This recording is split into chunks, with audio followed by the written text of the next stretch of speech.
Hey everyone, welcome back to another episode of Webtech Tutorial. In today's video, I'm gonna guide you through how to download Hinge dating application right on your mobile devices. So keep watching the video till the end and don't forget to subscribe to our channel by hitting that subscribe button.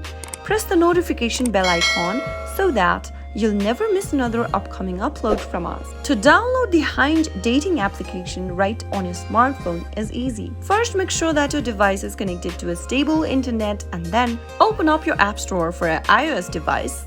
Or if you are using an Android phone, open up your Play Store. Go to the search box and then type in Hinge and press search. Once you find the popular Hinge dating application in the search results, tap the Get button in blue or the install button on your Android device and wait for the app to be downloaded. Once the app is downloaded, you'll be able to open it right up and then start creating a new account or log into your existing account right from your mobile devices. That is how you'll be able to download the popular Hinge dating application right on your smartphones.